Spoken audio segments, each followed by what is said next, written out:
जय जय राम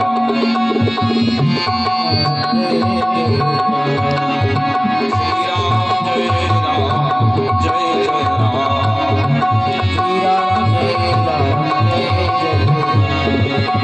श्री राम जय राम जय जय राम श्री राम जय राम जय जय राम श्री राम जय राम जय जय राम श्री राम जय राम जय जय राम जय सिया राम जय सिया राम जय सिया राम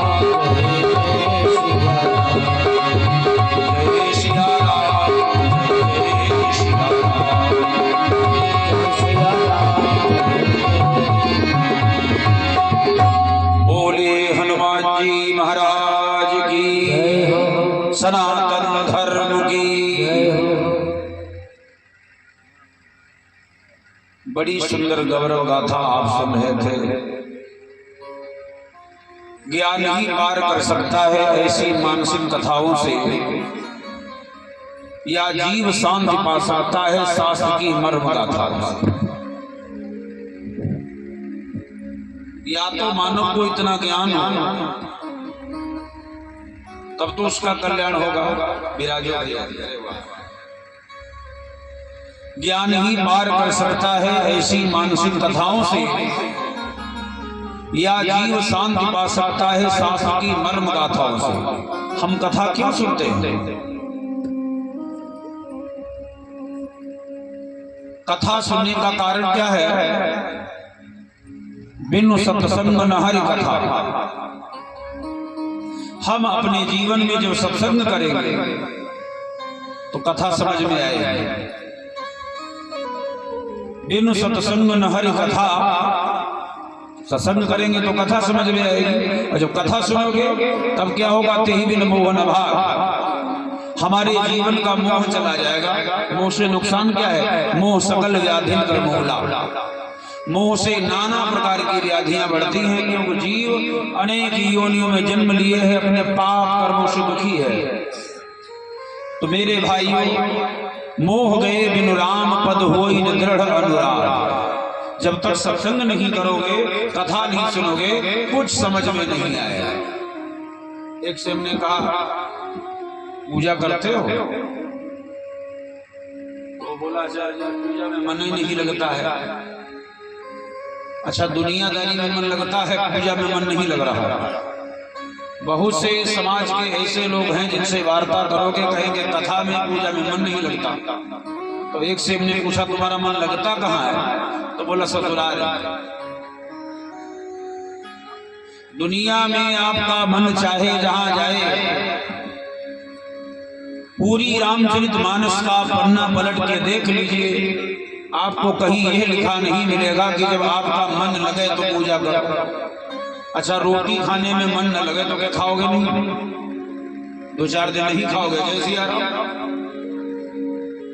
पूजा में मन न लगे फिर भी भगवान का भजन करो, कथा में मन न लगे फिर भी कथा सुनो। अब आपका कल्याण कैसे हो जाता है? जब मन न लगे तो कल्याण कैसे होगा? मेरे भाई, जैसे हम मिर्चा का धुआं सूंघना नहीं चाहते फिर भी खांसते हैं। सूखे चाहे मिर्चा जला दिया जाए, और कोई कहते हम सूंघना नहीं चाहते, और खाली वो पकड़ बचार किया जाए। बोलो खांसेगा कि नहीं खांसेगा? रसगुल्ला की विशेषता है, अगर आप बेमन खाओगे फिर भी मिठाएगा। ऐसे ही भगवान का नाम अगर आप बेमन जपते हो, मन नहीं लगता है, फिर भी कल्याण हो जाएगा। मेरे भाई, श्री राम कथा हमें क्या शिक्षा देती है कि मुझे क्या करना चाहिए? श्रीमद् भागवत की कथा मुझे बताती है कि मुझे कैसे मरना चाहिए। मानव जीवन मिला है, अगर जीने की कला नहीं आई तो जीवन को धिक्कार है। और महाभारत की कथा बताती है कि हमें क्या नहीं करना चाहिए, और जिन्होंने गलत किया है उन्हीं के कर्मों का नतीजा है। एक छोटी सी झांकी आपको बता रहा हूं। वाह। पांडव वनवास में अपना जीवन काट रहे थे। मेरे भाई, पांडव वनवास में अपना जीवन बिता रहे थे। दुर्योधन ने सजा सुनाई है 12 वर्ष का वनवास और 1 वर्ष का अज्ञातवास। ध्यान देना हमारी बात। धर्मराज युधिष्ठिर जी 2 बार द्यूतकीड़ा में भाग लिया है। दुनिया की किसी भी लड़ाई में कभी पांडव पराजित नहीं हुए, लेकिन जुआ में हार गए। तो एक दिन योगी राज भगवान श्यामचंद्र जी से कहा, भगवान हर युद्ध में हमारी विजय होती, संसार में ऐसा कोई संग्राम नहीं हुआ जिसमें हमें सफलता ना मिली हो, फिर आज मैं हार क्यों गया?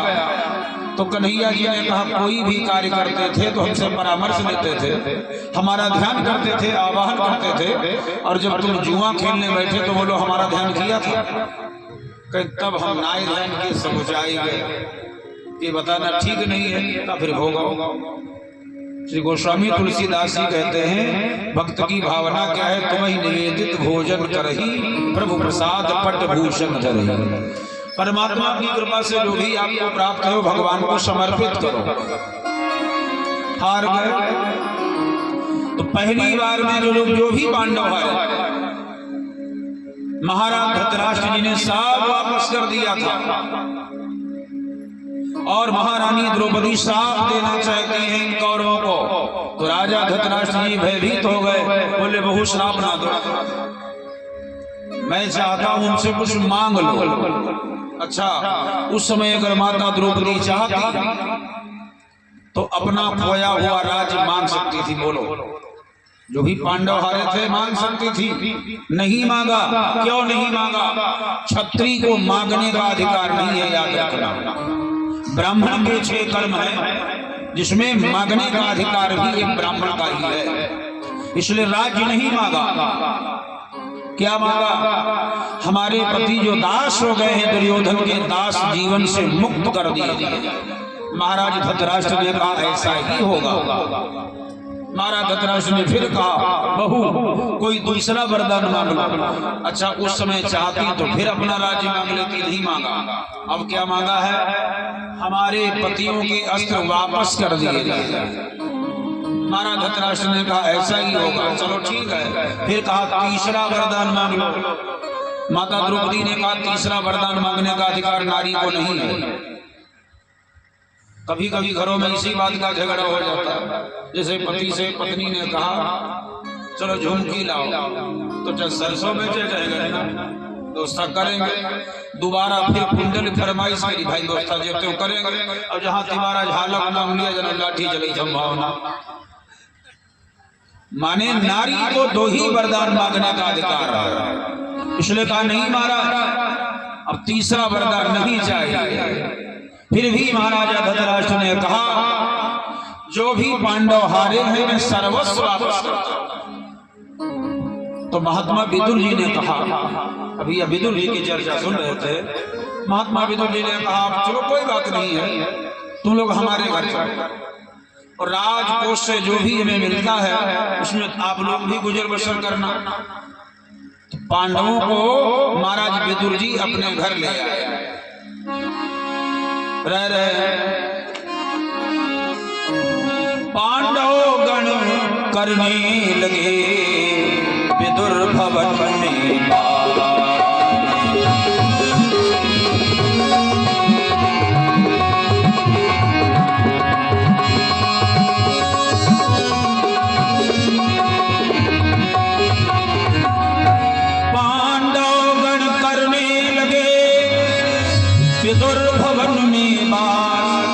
दुर्योधन कहने लगा लेकर गहरी सांस।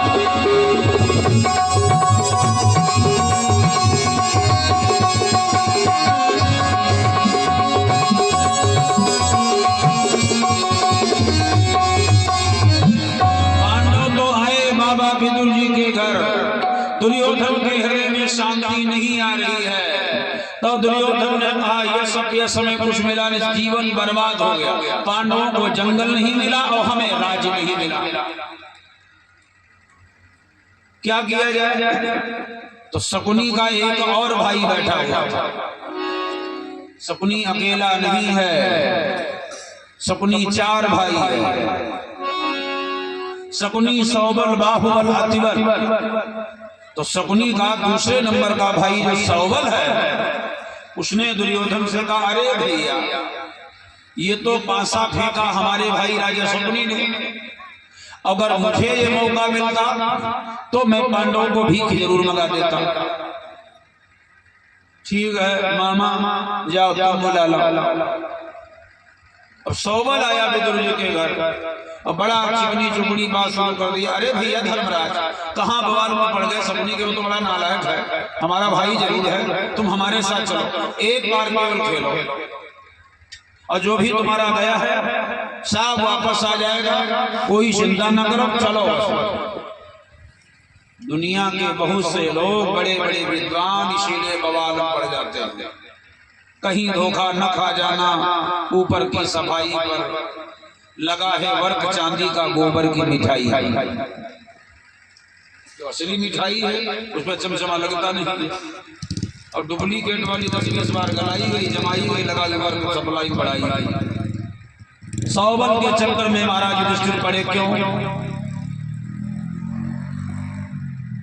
जुआ की हार दिखाती है। जितने आदमी हारता है उतने उसको जोश बढ़ता है। चलो हो सकता अब की बार फेंकेंगे पासा तो शायद अब की बार कामयाबी मिल जाए। सौबल के बताने पर जब पांडव आए तो अब की बार इस द्यूत क्रीड़ा के आयोजन में दांव क्या लगाया गया था। दुर्योधन ने कहा, आओ भाई आओ आओ, बोलो क्या इच्छा है? राजा युधिष्ठिर ने कहा, हमको ऐसे बेशर्मी से रहना हमारा नहीं, फिर खेलना चाहते हैं। दुर्योधन बोला, तुम्हारे पास तो कुछ बचा नहीं, क्या लगाओगे दांव में? बोले बात तो है, धर्म ने कहा बात ही सही, धर्म पर विश्वास करे।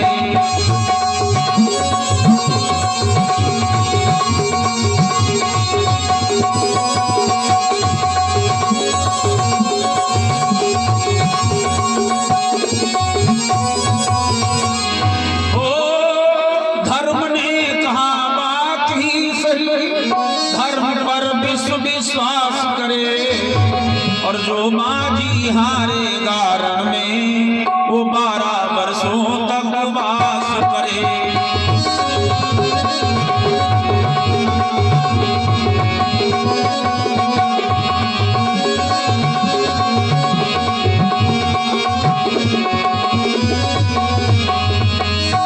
जो युद्ध में हार जाएगा द्यूत क्रीड़ा में, वो 12 वर्ष तक जंगल में रहेगा। राजा युधिष्ठिर ने कहा, ये हमारा गांव है, मैं अगर हारा तो मैं रहूंगा 12 वर्ष तक जंगल में, अगर आप हार गए तो आपको रहना होगा।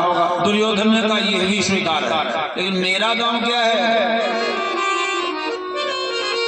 दुर्योधन ने बोला, यही नहीं और भी दंड भरना होगा।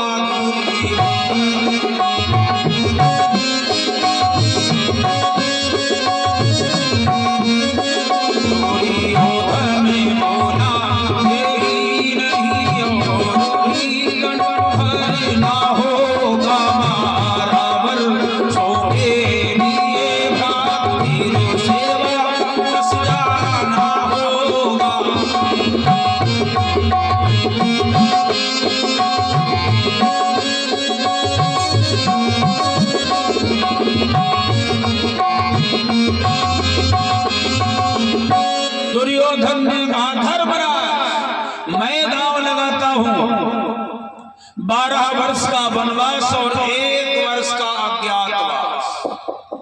अज्ञातवास की अवधि में अगर पता लग जाएगा तब, यदि कहीं पता लग जाएगा तो वही दंड भरना होगा।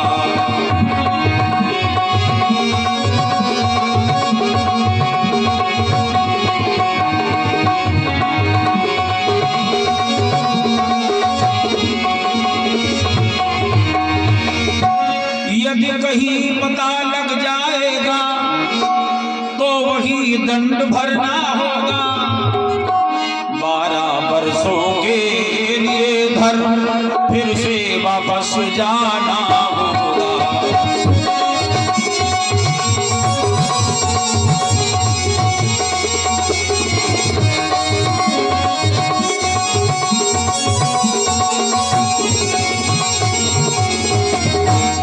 यदि कहीं पता लग जाएगा तो वही दंड भरना होगा।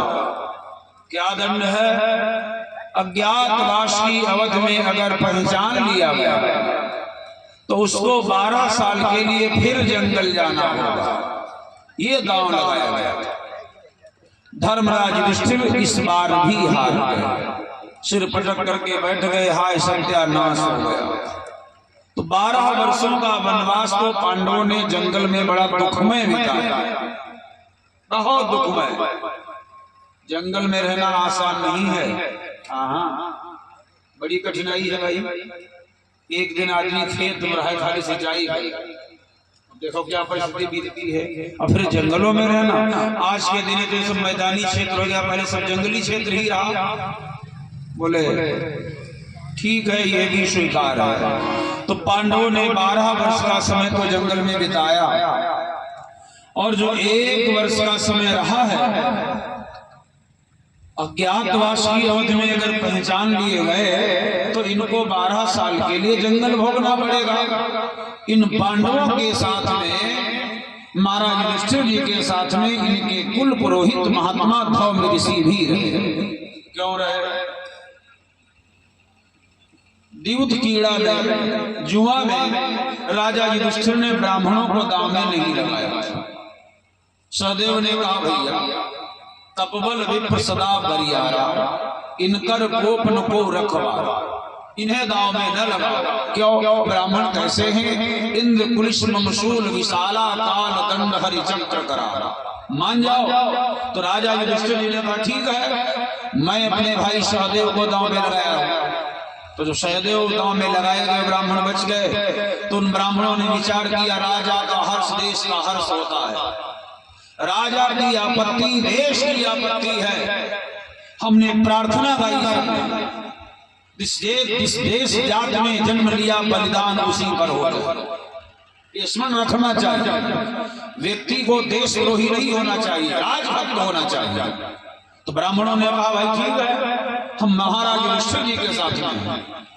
समस्त ब्राह्मण अपने दल बल सहित राजा युधिष्ठिर जी के साथ जंगल चले आए।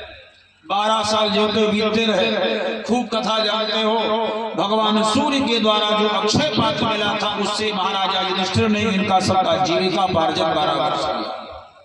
और जो 1 वर्ष रहा, अब क्या करें, कहां जाए? मंत्रणा रात्रि में किया, गुरुदेव आशीर्वाद दे दो, हमारा 1 वर्ष का अज्ञातवास भंग ना हो, कहां जाऊं परामर्श दो।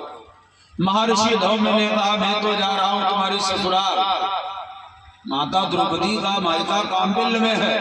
काम्पिल्य कोई विदेश नहीं, फर्रुखाबाद जिला का नगर है। मैं जा रहा हूं वहां, और तुम लोग यहां से चले जाओ सीधे मत्स्य देश, जहां का राजा विराट है, बड़ा धर्मात्मा राजा है। तुम्हारा वहां आदर होगा। आप 5 भाई द्रौपदी सहित वहां चले जाओ। अच्छा, परिचित स्थान में जाओगे तो भेद खुल जाएगा, तो वहां जाइए।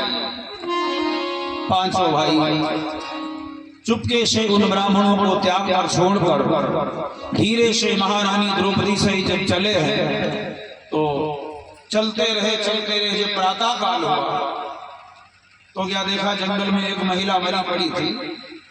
भीम ने उसको उठाकर उसकी कमर में रस्सी बांधकर और एक पेड़ से लटका दिया।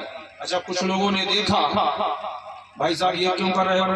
बोले हमारे खानदान की परंपरा है, जब कोई बुढ़िया मर जाती है तो ऐसे लटकाई जाती है। क्यों ऐसा भीम ने किया? भीम ने इसलिए किया था कि जो कमजोर कलेजे के हैं वो यहाँ तक आएंगे ही नहीं, उनको भय लगेगा। और समस्त अपने हथियारों को एक पोटली में गठरी में बांध कर जंगल में सभी के वृक्ष पर फेंक दिया।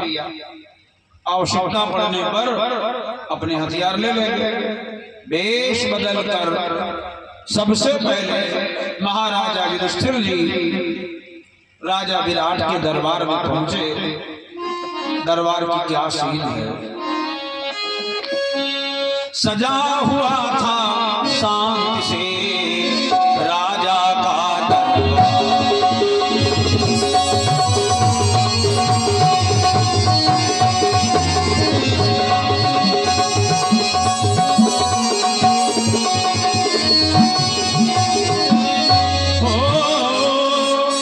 सजा हुआ था शांति से राजा का दरबार और बैठे थे उस सभा में बड़े बड़े सरदार।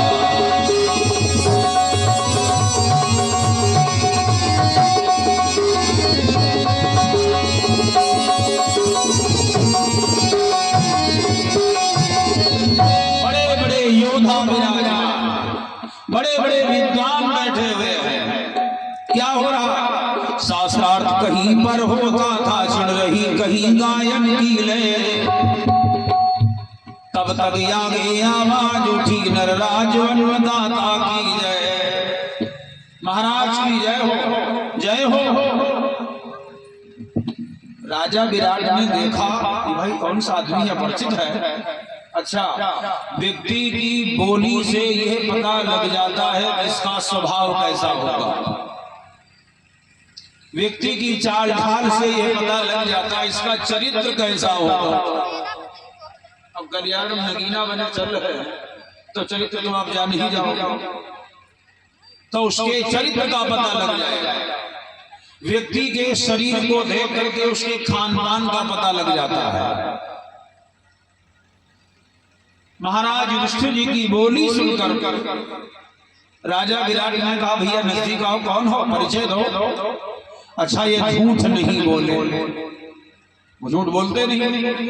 जीवन में एक पाठ पढ़ाया गया था आचार्य द्रोण के द्वारा, ये शिक्षा मिली बच्चों मनुष्य को सदा सत्य बोलना चाहिए। आज का यही पाठ है, बोलो याद हो जाएगा। तो सभी बालक बोले गुरुजी याद है, सत्य बोलना चाहिए। और उस समाज में विद्यालय में केवल धर्मराज युधिष्ठिर ही सिर लटकाए गए। तुम्हें नहीं याद है? कहा गुरुजी कहने से क्या फायदा, जब जीवन में उतार लूंगा तो कहूंगा याद हो गया। कहने से क्या फायदा। मानव अगर अपने जीवन में सदा सत्य बोले तो वो जिसको जो आशीर्वाद दे देगा लग जाएगा। विश्वास करो, सदा सत्य बोले फिर वो जिसको जो श्राप दे देगा वो लग जाएगा। सत्य बोला नहीं जा रहा और झूठ छोड़ा नहीं जा रहा। सांच बराबर तब नहीं, झूठ बराबर पाप। जाके हृदय सांचे ताकि हृदय आप। एक दुकानदार ने अपने नौकर को इतना पढ़ाया तो क्या बोला, भैया जब कोई हमारा परिचित आदमी दुकान पर आ जाए तो मैं कहूंगा जाओ कुर्सी ले आओ, तो तुम हमसे पूछना दिल्ली वाली कुर्सी लाऊं कि लखनऊ वाली, गाजियाबाद वाली लाऊं कि नोएडा वाली। अच्छा अच्छा चलो कहूंगा। फिर बोला मैं कहूंगा नाश्ता ले आओ, तो हमसे पूछना मैदलगंज के रसगुल्ला लाऊं या लखनऊ रेवड़ी लाऊं, अथवा दिल्ली वाला लाओ, कहाँ का नाश्ता लाऊं। तो जो आदमी आ जाए सोचे यार बड़ा जलवा है, हो इतनी हाई भाई दोस्ता। एक आदमी और आ गया तो चर्चा चलती, बोला कुर्सी लाओ। नौकर बोला साहब कहाँ की लाऊं, मुरादाबाद वाली लाऊं या हैदराबाद वाली। अरे बोले यही लखीमपुर वाली लाओ, यही ले। चलो आए गए। नाश्ता लाओ, कहाँ का पेड़ा लाऊं, गिनाया 4-5 साहब, चलो यही के ले आओ, मितौली वाले ले आओ, चलो आएंगे। वो जो आया व्यक्ति था वो बड़ा दिमागी समझ गया, दोनों मिला खेल खेल रहे। तो क्या बोला, और तो सब ठीक है, तुम्हारा जलवा बड़ा जबरदस्त है और तुमने अपने पिताजी से मुलाकात नहीं कराई। तो फिर बोला नौकर से जा पिताजी को बुला लो। नौकर परम ज्ञानी बोला तुम्हारे पिताजी दिल्ली वाले लाऊं कि लखनऊ वाले कि गांव 10-15 घूम रहे उनको बुलाई लो। मालिक ने माथो पीटो आए गए हार दलुआ, ये तो सब चपलों के। साच बराबर तप नहीं, झूठ बराबर पाप, जाके हृदय साच है ताके हृदय नाम।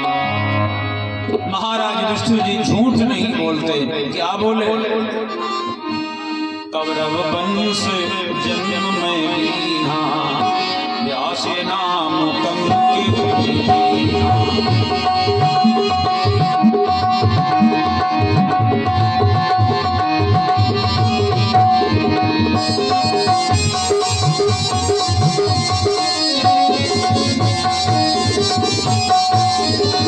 मेरा जन्म कुरुवंश का है।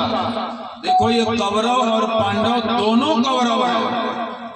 गीता का पहला श्लोक बताता है धर्म क्षेत्रे कुरुक्षेत्रे सम्येता युद्धतः मामका पांडवश्चैव किम कुर्वन्ति। संजय विभाजन को राजा धृतराष्ट्र कर रहे हैं। महाराज धृतराष्ट्र ने कहा हे संजय, मेरे पुत्र कौरव और हमारे भाई पांडु के पुत्र क्या करें? अच्छा बताओ, एक बाप के दो लड़का हो, एक सिंगला तिवारी हो जाए? माने सब कौरव है। इसी परिवार में एक राजा हुए थे जिन महाराज का नाम था कुरु, और हाथ में माला लेकर के 84 कोष की भूमि में भ्रमण किया था। महाराज कुरु ने भगवान से ये निवेदन किया, हे नारायण, इस भूमि में जो मर जाए उसकी सद्गति हो जाए, माने मोक्ष हो जाए। बहुत सी कथाएं आप सबने सुनी हैं, किसी ने आज तक बताया कि दुशासन या दुर्योधन भूत हुई गई। बताओ, ऐसे नालायक निकम्मा पराई स्त्री को फिर राजा की रानी को दरबार में नग्न कर रहे हैं, ऐसे ज्यादा नालायक क्या होगा? ऐसे अधर्मी अन्यायी दुराचारी मारे गए, फिर भी वो प्रेत योनि को प्राप्त नहीं किया। उस भूमि की ये महिमा है, वहां जो मरेगा मोक्ष को प्राप्त करेगा। धर्मराज जी सत्य बोल रहे हैं, हे राजन, श्री व्यास देव का रखा हुआ राजन है कंगना।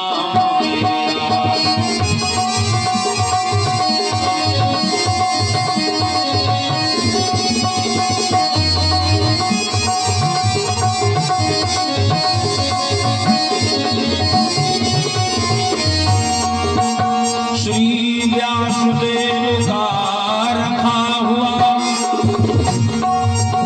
राजन है कंग नाम मेरा, जो राजस्थान आज तक है वो प्रस्त है धाम मेरा।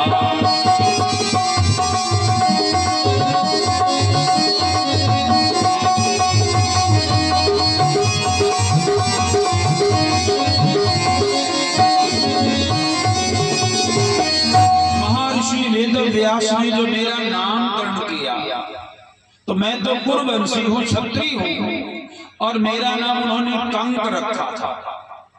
देखो आज भी लोगों के कई नाम हैं, दिखाऊ, धराऊ, पलाऊ, तहाऊ।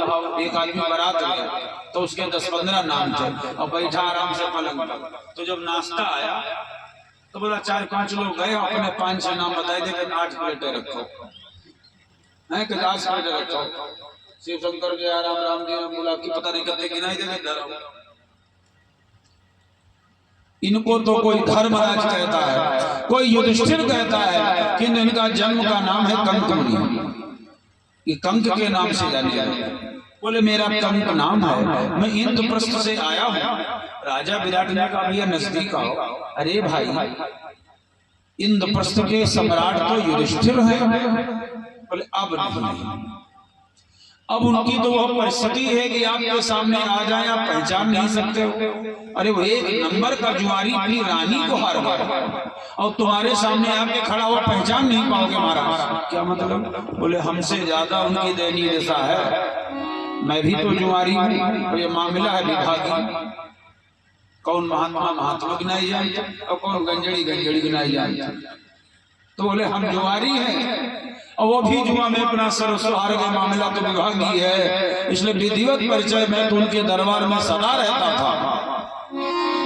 अब बोली वाणी से तो तुम अच्छे लगते हो, जुआ खेल के आए हो।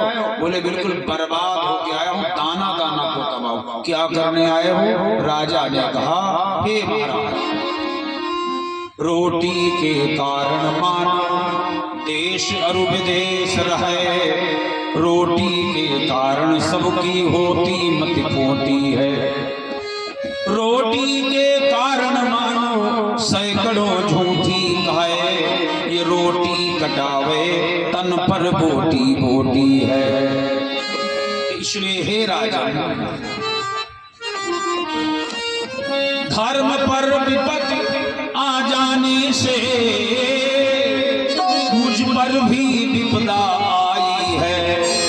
दो रोटी और एक कपड़ा इतनी आसान ले आई है।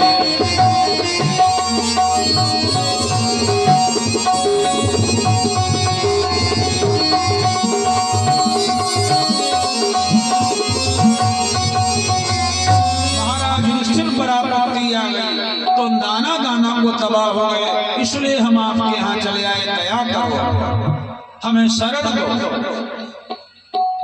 राजा ने कहा और क्या करते हो? तो धर्मराज जी ने कहा हमने जीवन में कोई काम नहीं किया, हम दरबार में बैठे रहे। चलो ठीक है, आप हमारे यहाँ बैठो। कितना वेतन लोगे भाई?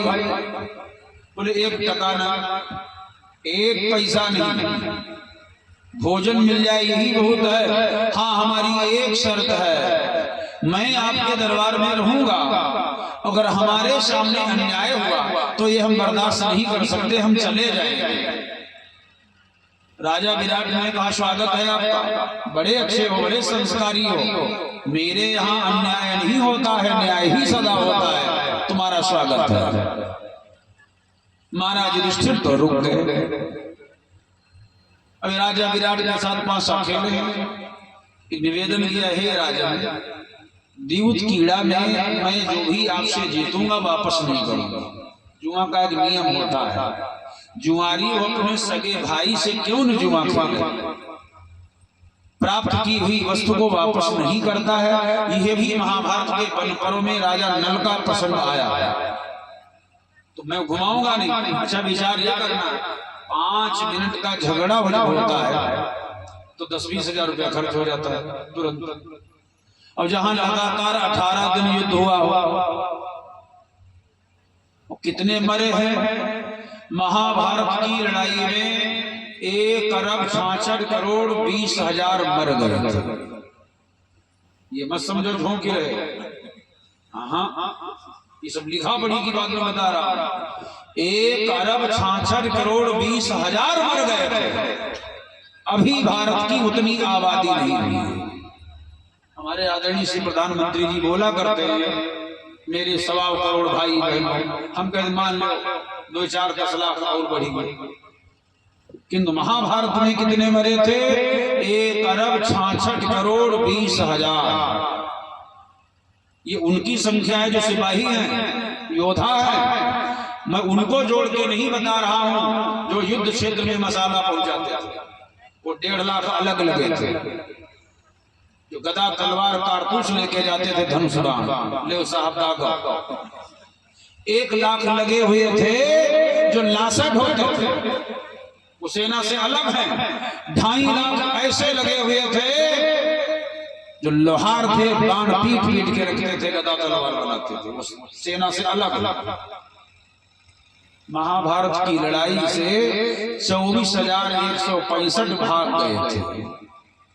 खाऊ दिखाऊ दांत अलग अलग। इलेक्शन के समय बहुत ऐसे होते हैं, सीना ठोकते हैं, मर जाऊंगा, कट जाऊंगा, मिट जाऊंगा, कदम पीछे नहीं हटाऊंगा, और तो भी बोलूंगा चिंता न करो, समोसा लाओ। अब समोसा खा चक्कर खदे जाए, और जो दिन वोट पड़ी उधर गंदम लुकाने वाली थे, अब ढूंढे नहीं मिले। तब भी ऐसे थे जो 24,165 भाग गए थे। बचने वालों की संख्या कितनी थी? 5 पांडव, योगी राज भगवान श्याम सुंदर, और दुर्योधन के पक्ष में कृपाचार्य, कृतवर्मा और अश्वत्थामा, बस इतने लोग। ये वो महाभारत का युद्ध हुआ। तो जहां ऐसा विकराल युद्ध हुआ, समझना यह है कि धन थोड़ा खर्च हुआ होगा, फिर लाए कहां से? जब ऐसी गरीबी है, दाना दाना को तबाही है, तो महाराज युधिष्ठिर जी लाए कहां से धन?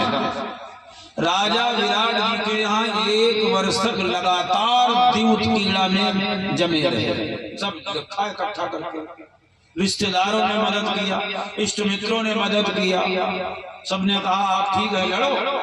जो अपने हक के लिए झगड़ता नहीं है वो समाज में कायर माना जाता है।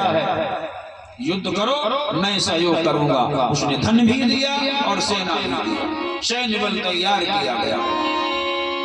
धर्मराज युधिष्ठिर जी तो रुक गए। भीम ने सोचा मैं क्या करूं, कैसे छिपूं। अच्छा, छिपने की तो बात है कि जिंदा कैसे रहूं, भूखों मर जाऊंगा भाई। माता कुंती जब भोजन बनाती हैं तो आधा भीम अकेले खाते हैं, आधे में 4 भाई और माता कुंती खाती। ऐसे खुराकी है तो कौन सा काम किया जाए। तो कहीं से बेलन ढूंढ लाए, अपना वेश बदल करके अपने को जयंत वल्लभ रसोई बताया, भंडारी बताया। हाई भाई शरीर भीम माने भयंकर। हनुमान जी के लिए भी लिखा भीम रूप धरे असुर संहारे। शरीर भारी है, पर्वताकार शरीर है। राजा विराट के दरबार में दूर खड़े, बड़ी देर से खड़े। यद्यपि वीरों ने देखा तो जानने वाले तो समझ ही सब जाते हैं कि है कोई योद्धा। दलशाली है, बलशाली है, लेकिन वक्त का सताया है।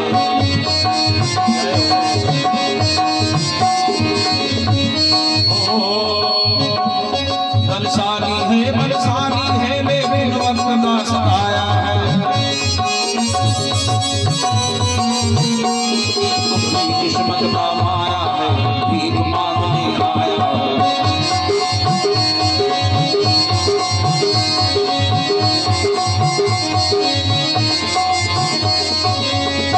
तो ये कोई परम नहीं, किंतु आपत्ति का सताया है। तो महाराज विराट जी ने विचार किया कि है कौन। मंत्री से कहा जाओ पूछो कौन हो तुम। मंत्री गया, श्रीमान जी परिचय तो कहां से हो, कौन हो, क्या नाम है। तो भीम बोले मेरा नाम जयंत है। कहीं जयंत हो चाहे जामवंत हो, क्या करने आए हो, कहां से आए हो, बोलो। तो भीम ने कहा काम ढूंढ रहा हूं, भंडारी हूं। महाराज युधिष्ठिर जी का मैं सीनियर भंडारी रहा। अब बताओ, चाय नागना शाही पनीर ठेका लिए खड़े हैं।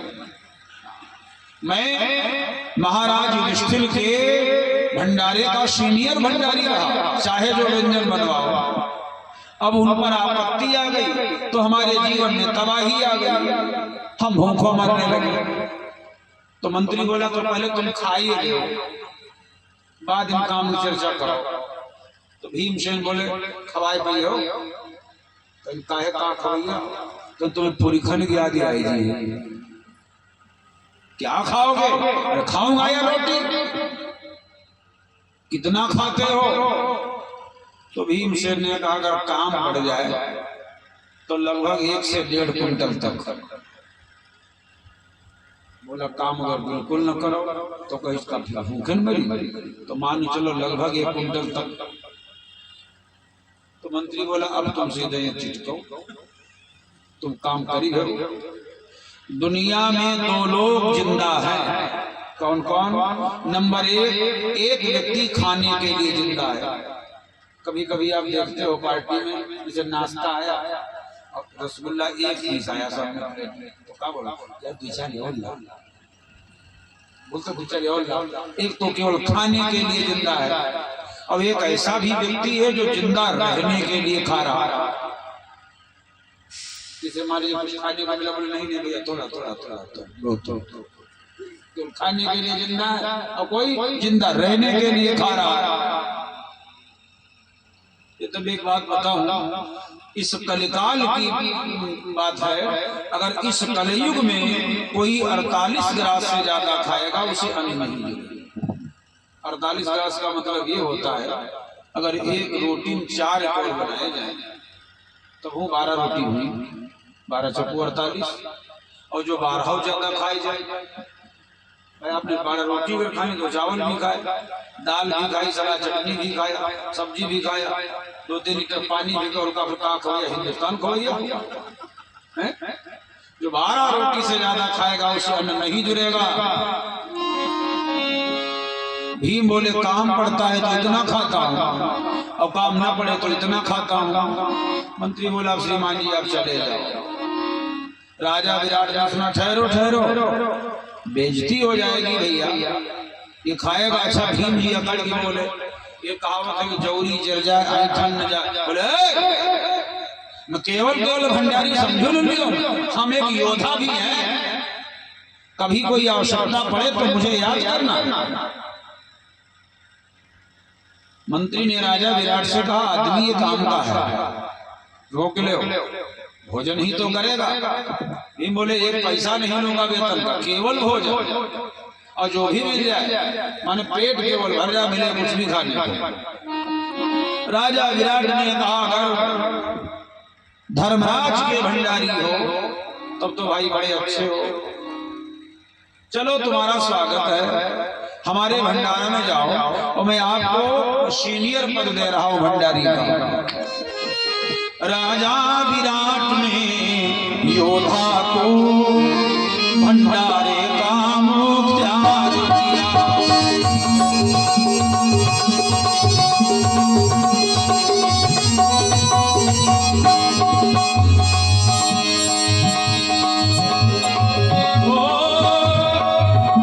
राजा विराट ने योद्धा को भंडारे का मुख्तियार किया। तब तक प्रसन्नता बने हुए अर्जुन ने वहां भार किया।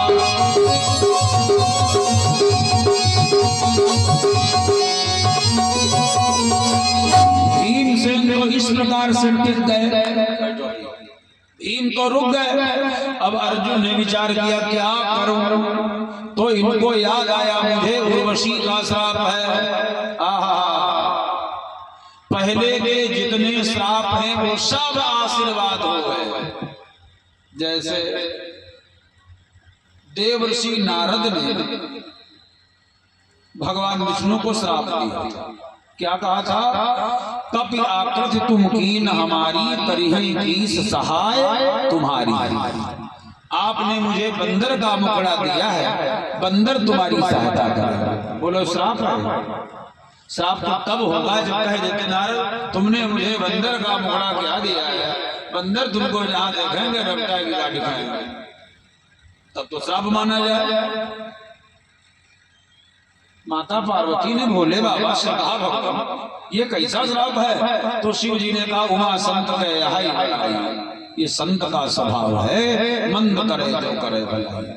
तो नारद का श्राप देखो भगवान के लिए आशीर्वाद हो गया। नारद ने कहा महाराज एक बात बताऊं, आहा मैं नारी के लिए दुखी हूँ, मबकार की न तुम्हारी नारी विरा तुम हो दुखारी। भगवान विष्णु जी ठाका मार करके ऐसे बोले नारद मीने कमठ सुकर नर हरि पवन परशुराम।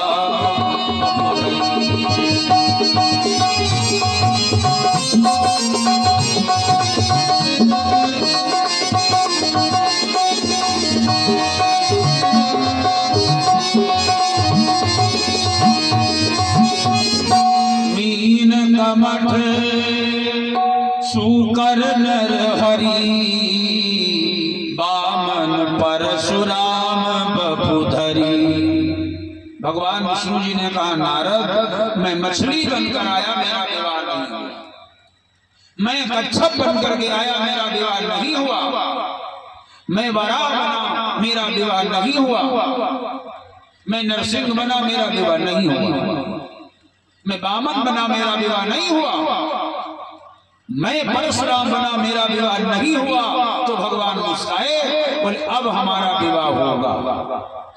कैसे? आपके श्राप से पत्नी की शकल देखने को मिलेगी।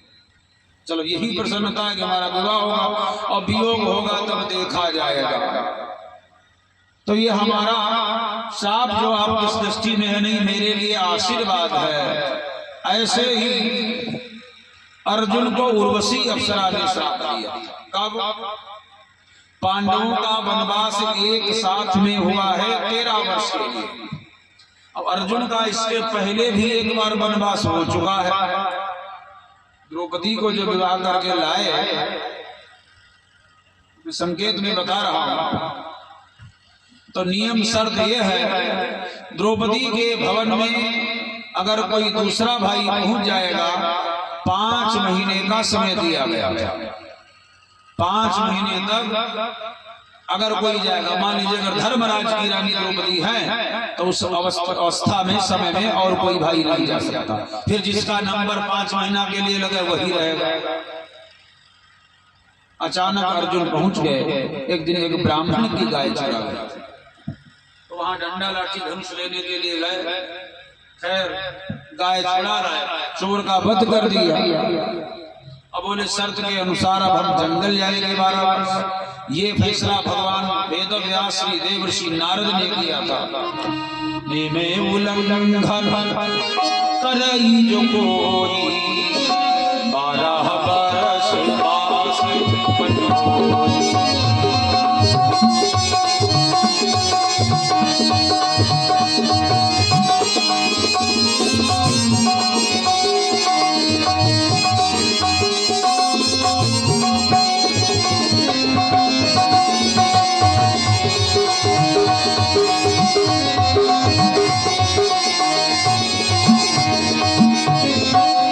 उल्लंघन करेगा तो 12 साल के लिए जंगल जाएगा।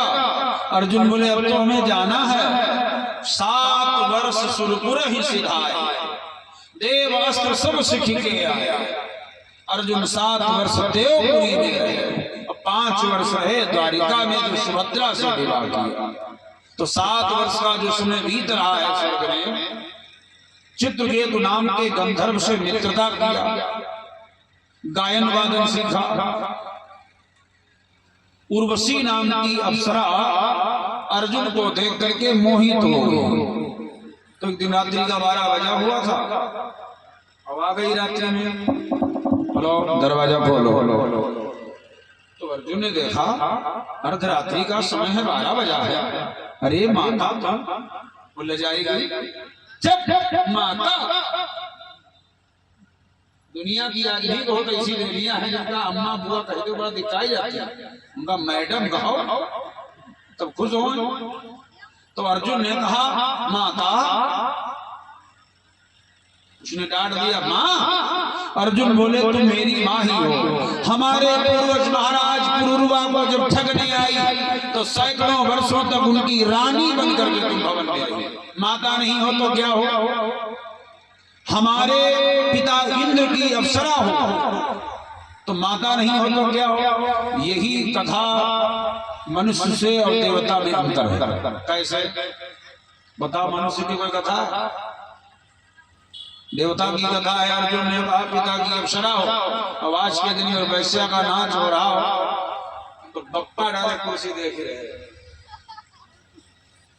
संग भाइयों बोरिया बिछाए देख रहे, दोनों देख रहे, बाप बेटा नाच दोनों देख रहे।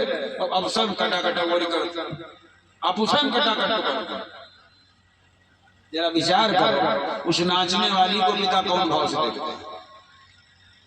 जो देखा तो देखते, और नाचने वाली को बेटा कौन भाव से देखता? हमारी सारी मम्मी ना देखा तो वह भाव जो भाव बप्पा देखा। इसी का नाम कलियुग है, इसी का नाम कलियुग है। अर्जुन ने कहा हमारे पिता की अप्सरा हो, माता हो। उर्वशी ले जाए। उर्वशी ने कहा कायर, जा मैं तुझे श्राप देती हूँ, नपुंसक हो जा। कब से खड़ा हूँ इंतजार में, पुकारे तेरा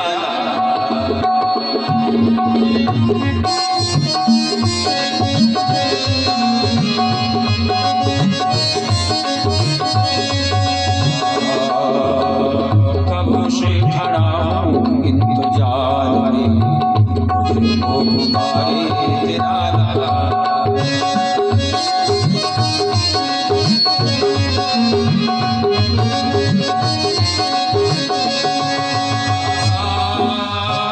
सोच रही क्या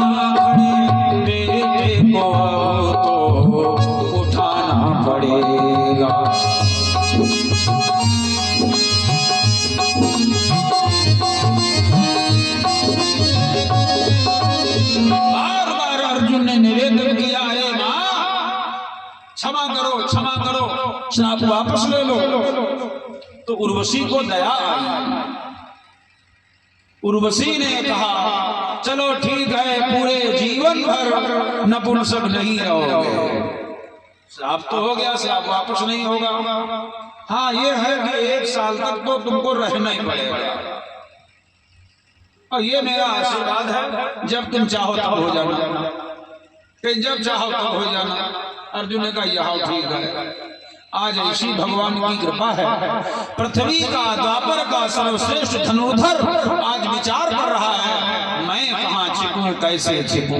खैर याद आया उर्वशी का श्राप है, तो अर्जुन ने निवेदन किया माँ उर्वशी लग जाए तुम्हारा श्राप, मोछे गाए हाथों में शंख की चूड़ियां, अथर लिया जनाना वेश, राजा विराट के दरबार में खड़े हैं, ऊंचे मटकाए है, भौं चलाए। अब कोई कहे आए हैं, कोई कहे आई है, विधाता की अर्ध सृष्टि में है। हाँ, धरती पर परमात्मा की केवल 2.5 प्रकार की सृष्टि है, चाहे जो जीव जंतु हो, माने स्त्री पुरुष और नपुंसक। एक बार एक राजा के दरबार में गया हिजड़ा, तो उसने प्रश्न कर दिया महाराज जी हम ये जानना चाहते हैं आपके यहाँ पुरुष कितने हैं, नारियां कितनी हैं। तो राजा ने मंत्री से कहा कोई जनगणना का रिकॉर्ड है तुम्हारे पास? बोले हाय हाय हाय हाय बताओ। तो मंत्री परम बुद्धिमान होते ही मंत्री गिनने लगा, 2 दूना 4, 4 दूना 8, 8 दूना 2। तो ये कौन पहाड़ा है, ये कौन पहाड़ा? तो मंत्री ने उठाओ जूता वजह 5 मारे। बोले बाबूजी एक बात बताऊं, नारियां अलग हो रही, पुरुष वर्ग अलग हो रहा, बीच में हवेरा देवी कौन भी करो, हम कई बार जोड़ दे तो पहाड़ा गलत हो ही जाएगा। अर्ध सृष्टि में अर्जुन पहुंच गए। अब कोई बोला आए हैं, आई हैं, कौन हो? तो अर्जुन बोले साहब यही तमाशा कर लूं, यही कर लूं। कहां से आए, कौन हो? परिचय दिया। परिचय पूरा पार्थ ने कहा स्वामी मैं एक गवैया,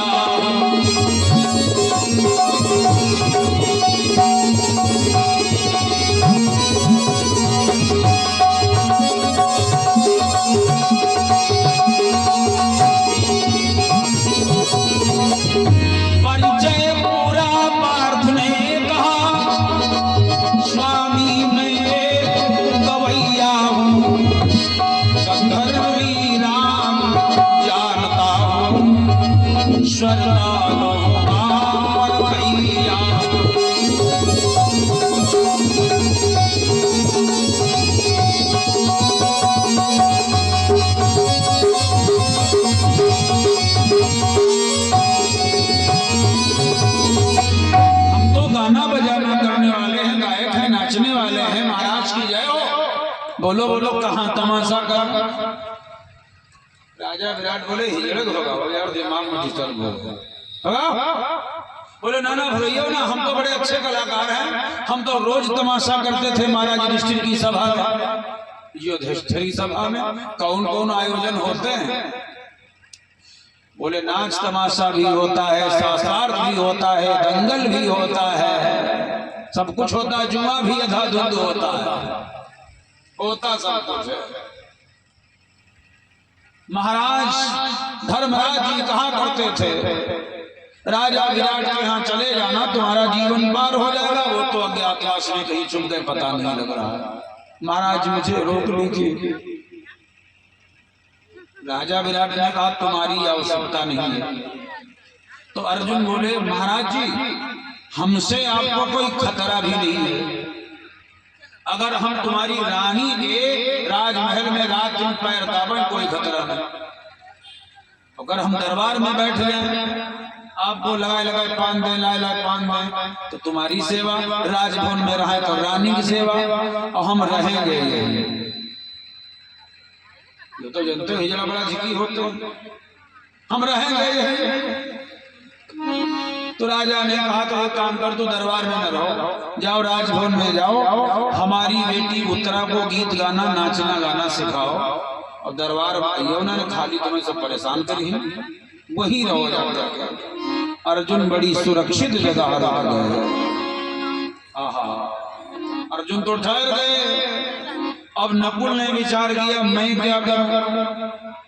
तो नकुल जी बड़े बुद्धिमान हैं, 10-15 प्रकार की जरई बांधे, बेहा बेसरम के लिए, गौसा के लिए, बबुरा के लिए, बबुरी के लिए, घास के लिए, दुनिया की जरई लिए। अब जाके कोटरी बांध के राजा विराट के दरबार में हलाए थे। बोले हम जानवरों के डॉक्टर हैं, इंद्रप्रस्थ से आए हैं, हम आपके यहाँ रहना चाहते हैं महाराज जी। धर्मराज पर आपत्ति है तो मेरा निवेदन है हमें रोक लीजिए। मंत्री ने राजा विराट से कहा महाराज जी अपने यहाँ MBBS MD तो बहुत हैं, ये विभाग को डॉक्टर ना है। नकुल बोले मैं घोड़ा बछड़े की नस्ल भी बरतता हूँ, चिकित्सक हूँ, और हमारे में एक कला में घोड़े को अच्छी प्रकार से काटता भी हूँ। बछड़ा देख के बता दूंगा आगे चल करके कैसा घोड़ा होगा। राजा विराट बोले रुक जाओ, सैनी बनकर के ठहर गए। अब सहदेव ने विचार किया मैं कहाँ जाऊं। अच्छा ये तो सब घर में छू गए हैं और विदेश का काम, बाहर का काम, गोपनीय काम ये कौन जानेगा, कैसे पता लगेगा। तो ये ग्वाला अपना नाम रखे, हाथ में डंडा लिए, शरीर धूल से दूषित है, फटे पुराने कपड़े हैं, डंडा टेकते हुए दरबार में पहुंच गए। महाराज की जय हो, मैं चरवाहा हूं, पढ़ा लिखा नहीं। राजा युधिष्ठिर की गौ में चराता था। अब उन पर आपत्ति आ गई तो हमने सोचा यही चले जाएं, जीविका पार्जन तो करना ही है, पेट तो भरना है। महाराज की जय हो, हमें रोक लीजिए, मैं आपकी गौ में चराऊंगा, 2 रोटी खा लूंगा। एक विशेषता हमारे में है, कितनी भी गौएं चरती हो, चाहे जितने जानवर हो, मैं एक बार देखूं दृष्टि डाल करके तो मैं बता दूंगा कितने हैं। मंत्री ने कहा बड़ा गजब की गणित है, चलो इनका जरूर रोको, इनका रोको। ये तो लाखों आदमी लगे हैं काउंटिंग करने वाले, उनकी क्या हो सस्पेंड करो, जब बुढ़वा मर जाए तो उनका बहाल करो, तब तक इसी को रोको। यह है अपनी गणित प्रकट करे। सहदेव रुक गए इस प्रकार से गौ में चराने के बहाने से। अब 5 भाई तो ठहर गए। माता द्रौपदी ने विचार किया मैं क्या करूं, कहां जाऊं। तो ये भी अपना वेश बदल कर शैलेंद्री नाम रख करके राजा विराट के राजभवन की ओर जा रही है। दासी वेश में रमा पहुंचिया, गत में रत्नवीरागिनी है।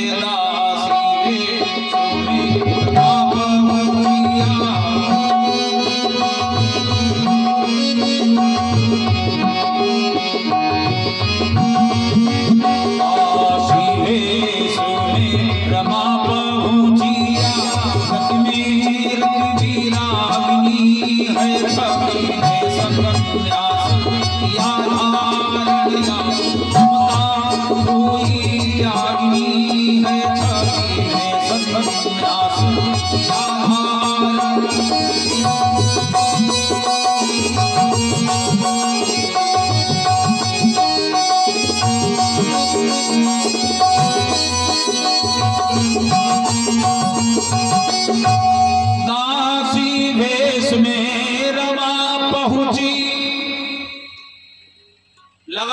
स्वर्ग से देवी उतरी है, या गत में रत्न विरागिनी है, अथवा कामदेव की प्रिया रति देवी आ रही है। सभी ने संन्यास किया धारण। गेट पर 2 दासियां बैठी थी, उन्होंने द्रौपदी जी को जब देखा तो अपरिचित कोई देवी आ रही है तो 1-2 बार रोकने का प्रयास किया। ठहरो, कौन हो, कहां जा रही हो, रुक जाओ, राजभवन में नहीं जाओगी।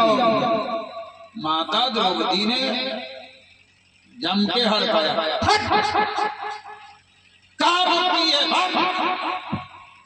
कहो दासियां दौड़ती हुई गई, रानी जी, रानी जी, कोई तुम्हारा अधिकारी आ रहा है अथवा कोई स्वर्ग की देवी आ रही है। रानी हो तेज पुनीत देख खुद दौड़ पड़ी पानी लेकर। अरे गड़बड़ हो जाएगा, स्वागत करूं। द्रौपदी ने देखा चरण छोड़ने के लिए आ रही। ठहरो मां।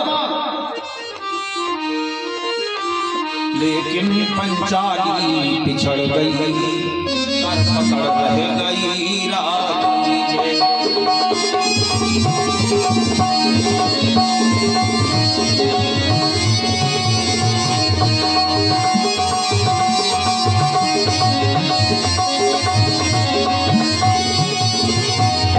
लेकिन पंचाली पिछड़ गई, कर पकड़ रह गई रानी के।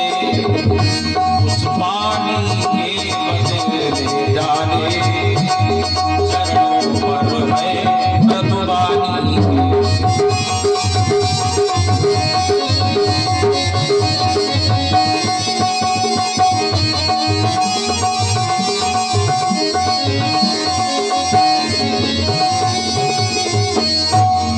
द्रौपदी ने कहा ठहरो ठहरो मैया ठहरो, मैं कोई देवी नहीं हूँ, मैं कोई ललना नहीं हूँ, मैं कोई स्वर्ग की अप्सरा नहीं हूँ, मैं कोई रानी महारानी राजरानी नहीं हूँ। ये क्या करने जा रही हूँ उनको। किंतु बुढ़िया सुदेशना ने कहा अरे हमें ठग रही हो। क्या बोली, तुम कोई नहीं हो तो फिर कौन बुलाए हो, कहां से आई हो, क्या हो।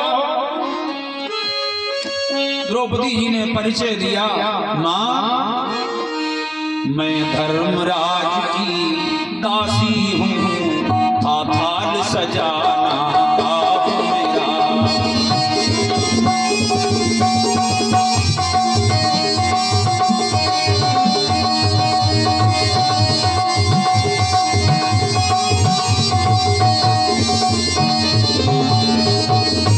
मैं धर्मराज की दासी हूँ, थाल सजाना काम मेरा।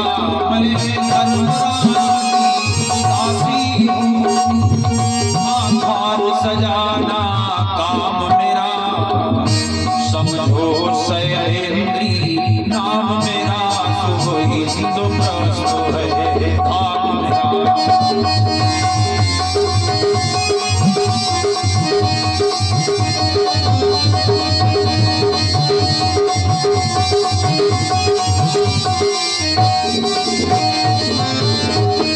हे मैया, मैं इंद्रप्रस्थ से आई हूँ, मेरा नाम शैलेंद्री है। मैं महारानी द्रौपदी की प्रिय दासी और सखी भी। मेरी रानी द्रौपदी जब जंगल में आई और 12 वर्ष का वनवास बिता रही थी, तो मुझसे उन्होंने कई बार कहा शैलेंद्री मेरा अज्ञातवास का समय आने वाला है, मैं अज्ञातवास में चली जाऊंगी, छुप जाऊंगी, तुम्हें ढूंढे नहीं मिलूंगी। तो मैं तुमको एक सीधा सा मार्ग बताती हूँ, यहाँ से मिला हुआ एक राज्य है जिस राज्य का नाम है मत्स्यदेश, वहां चली जाओ। वहां का राजा बड़ा धर्मात्मा है, रानी बड़ी महान है, तेरा जीवन व्यतीत हो जाएगा और जब मेरा अज्ञातवास का समय पूरा होगा तो हमको फिर ढूंढ लेना, मैं तुम्हें तलाश कर लूंगी, चली जाना। इसलिए भैया मैं आपकी शरण में आई हूँ, मुझे शरण दो, मैं कुछ समय तक यहाँ रहना चाहता हूँ। सुदेशना ने कहा तुम्हारी आवश्यकता नहीं है, तुम चली जाओ। क्यों? तुम्हारे रूप को देख करके, तुम्हारे सौंदर्य को देख करके स्वर्ग की अप्सराएं लज्जित हैं, काम की पत्नी रति लज्जित है। तुम्हारी जो सुंदरता है उमा रमा भवानी भी नहीं है। इसलिए मन व्यक्ति का बड़ा चलायमान चंचल होता है, हमारे यहाँ से चली जाओ, नहीं तो हमारे घर की मर्यादा भंग हो जाएगी। द्रौपदी ने कहा अरे मां एक बात बताओ, अगर माता के घर में बेटी सुरक्षित नहीं है तो संसार में फिर ऐसी जगह है ही कहां जहां बेटियां सुरक्षित होगी। मैंने आपको मां कहा, जब बार बार मां कहा तो कुपुत्रो जायते क्वचित् कुमाता न भवति। माता सुदेशना ने, उस बूढ़ी रानी ने कहा स्वागत है तुम्हारा, ठहरो, तुमने मुझे मां कहा है, चलो ठीक है, इस घर में तुम्हारा आदर है, रुक जाओ। द्रौपदी से जब ये कह दिया रुक जाओ, रानी सुदेशना जी मांग नहीं, तो द्रौपदी माता ने कहा सुदेशना से, हे रानी मां, एक मेरा निवेदन है, क्या? छुआ चरण नहीं जूठन खानी,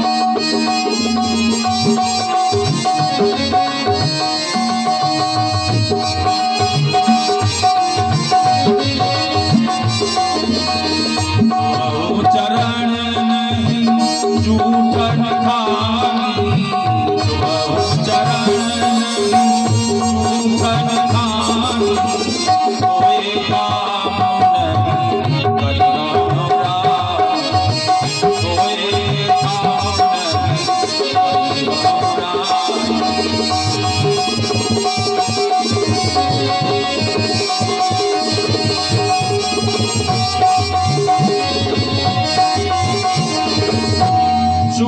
चरण। ये मेरा निवेदन है कि मैं कभी आपको चरण स्पर्श नहीं करूंगा।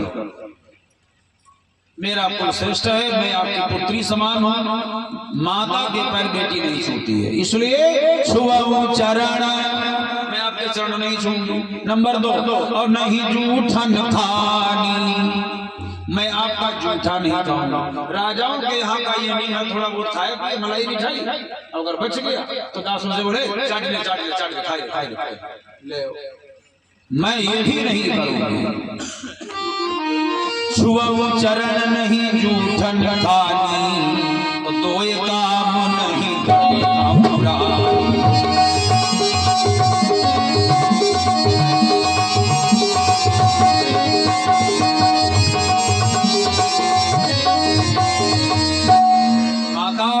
ये मेरा निवेदन आप स्वीकार करो। सुदेशना ने कहा, हे शैलेंद्री, तुम्हारा इस घर में आदर है, तुम हमारी बेटी उत्तरा के समान हो, मैं अपना जूठा किसी को नहीं खिलाऊं, जूठा किसी को खिलाना ही नहीं चाहिए।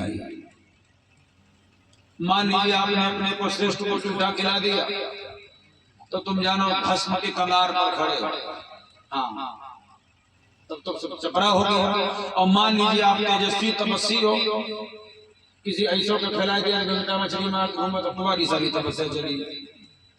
तो मेरे भैया, इसलिए रहो, इस घर में तुम्हारा आदर है। इस प्रकार से माता द्रौपदी से कहा, और रानी द्रौपदी से ये भी कह दिया, देवी हमारी बेटी उत्तरा के साथ तुम खेलो खाओ, राजभवन में रहो। बोले वृंदावन बिहारी लाल की। इस प्रकार से पांचों पांडव द्रौपदी सहित महाराज विराट के हाथ टिक गए। बस आज की कथा इतनी। 2 बार भगवान का पावन नाम गाओ, फिर आरती होती, आरती प्रसाद, फिर अपने घर से प्रस्थान करें। ये पवन देवता भाई, पवन देवता का यज्ञ है, हनुमान जी का यज्ञ है, हनुमान जी की प्रतिष्ठा है। तो एक बार बताओ, बजरंगबली की प्रतिष्ठा है, तो उनके पिताजी जलवा कैसे नहीं काटेंगे? सोच लो। हनुमान जी के पिता पवन है, तो उनके पिताजी अपने 49 भाई सहित आए हैं, इसलिए इतना वेग से वो अपना जो है जलवा फैलाए हैं कि दिन में पांडाल जैसी आराम रहता है। चलो रात्रि में ही सेवा है, बहुत है। अब आप सबकी उपस्थिति भी सराहनीय है, यज्ञ में पहली बार आया। हमको चाचा जी बहुत आदर देते हैं, और हमारे भैया आशुतोष जी हैं, ये भी बहुत अच्छे हैं भाई, बहुत आदर देते हैं। बहुत बहुत आप सबको धन्यवाद, अच्छा लगा। ठीक है, कल और हमारी सेवा रहेगी। आइए 2 बार भगवान का नाम, आरती, आप सब खड़े हो जाओ।